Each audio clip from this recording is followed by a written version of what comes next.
Hello, my friends. My name is Gerdes. I'm just a professor trying to provide you context in the war in Ukraine so you can better understand what's going on. Today, in my three big stories, we're actually going to do four big stories. So we're going to start here. Thousands of Nepalese, people from Nepal, are citizens duped by Russian job recruiters into fighting on the front lines in Ukraine. Well, that's one way of solving your mobilization issues. You just trick people from other countries to come fight for you. Dozens of Indian citizens and thousands of Nepalese nationals have been lured to Russia with bogus promises of well-paying jobs and even citizenship, only to be dragged into the army, sent to the front lines in Ukraine with minimal training, according to family members. Well, why minimal training? Doesn't matter. Their human lives do not matter that much. I mean, they want them to live enough to kill some Ukrainians, but they're not really worried about whether they live or die. Here's another article in The Guardian. He had no idea he was being sent into a war zone. The Indian and Nepali men on the front lines in Ukraine. Lured by a recruitment video he had seen on YouTube, the 23-year-old thought he was going for a secure security job far from the war in Ukraine. But in strained phone calls home from Russia, he told his family that he was instead sent to a month-long military training camp and then taken to the front lines where he was made to dig trenches, carry ammunition, operate rifles and machine guns. Then in late February, his calls abruptly stopped. Okay, again, same thing. This is just a single individual being highlighted, but that's the way that Russia's trying to get around this right now. It's not all completely, but they can't mobilize until after Putin's reelected, and they know that, but yeah, that's where we are right now. Okay, second story. So it looks like they got the money now for the 800,000 pieces of munition. Pavel, the money for ammunition for Ukraine is complete, and that's great news. Like, this guy's the stud. This the president of the Czech Republic. He understands what is necessary at this point. Now, before that, Korea was indirectly supplying more 155 millimeter shells for Ukraine than all European countries combined. In fact, more than the U.S., but I don't know if they were making it were somehow related to the U.S. or whatever, so just take that part with a little bit of a grain of salt. But yeah, South Korea was actually the big producer. Now, I never would have thought I would hear myself say this, but Macron's been kind of the stud too. I mean, between these two guys, they're really stepping up in Europe in a big way. And I think it's thanks to the gridlock in Congress in the United States that's actually causing the West to step up. I don't wish that. I don't want that. But because they're seeing that, it's taken Congress a long time, they really need it. That's what's happened. So financing for the purchase of 800,000 rounds of ammunition for Ukraine has been secured. Czech media quoted President Pavel as saying on March 7th, 18 countries joined the Czech-led initiative. I just read about this elsewhere, that Norway was donating up to 1.6 billion Norwegian crowns. That's 153 million for the plan. Now, he's been leading this, and the French have also stepped up in a big way. And I'm not trying to denigrate him. I'm about to show you just a little video of Macron talking about this. And Macron's video, like, wow. But it just didn't have to happen.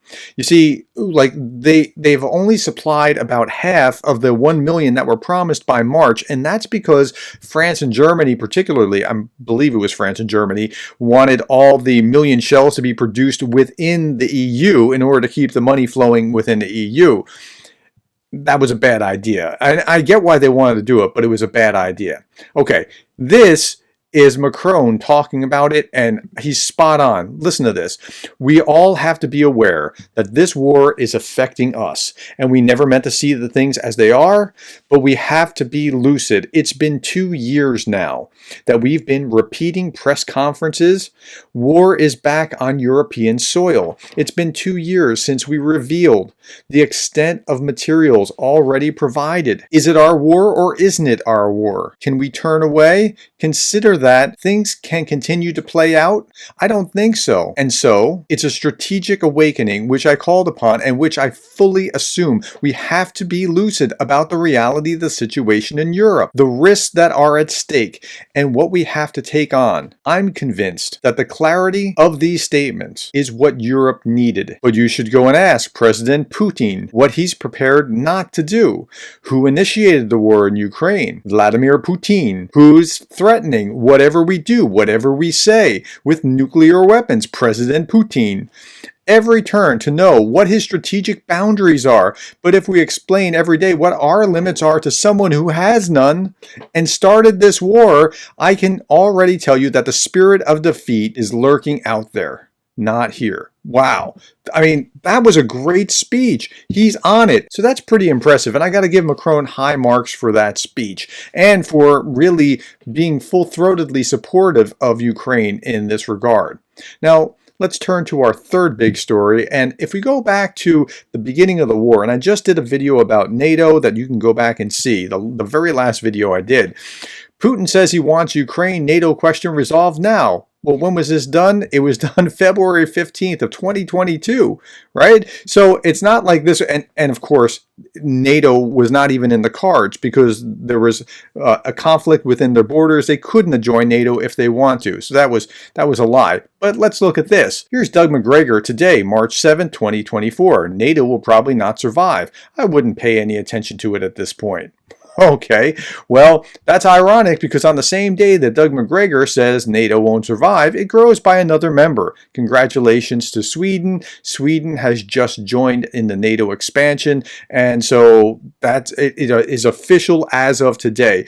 About a week ago, they had their confirmation from Orban in Hungary, and so now they could proceed, and here we are. Here's a short video of the chronological order of the expansion of NATO. So I want you to watch this, pay close attention, I'll expand it as much as I can, and then just watch. It starts off back in 1949. Now we're only 4 years from the end of World War II, and we see that Russia has gobbled up the Baltic states already, and may be more aggressive as they move forward. So let's look at this.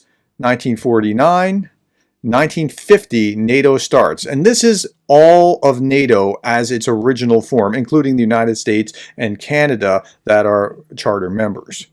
Okay, 1951, and for about a decade, there's a pretty slow move. Now, it's pretty slow because these states in here are largely Warsaw Pact nations. So you could color most of this red. Yugoslavia is not going to be, but it's aligned with Russia and the Warsaw Pact nations. Unaligned and unaligned. So yeah, when you hear about how they're not going to move any further east, well, that's because this was all Warsaw Pact and Yugoslavia, which is aligned. Then 1991, and this all becomes unaligned, and this is only Russia, not the Soviet Union. And then these are invited to the party to NATO, but they're not there yet. The light blue means you're invited, but you're not there yet. So 1998, and then you'll see it flips and flips and flips. Look at this. Right? Look at all that's gone into NATO. In 2007, 2008, Ukraine's invited to the party.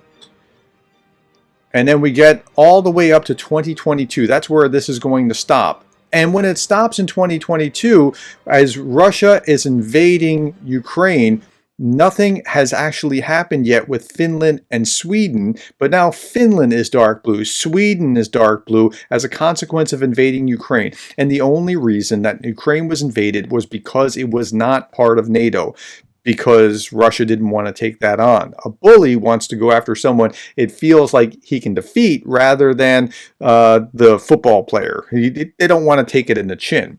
So that's where we are with NATO. Okay, last story. This is the fourth, and this is important.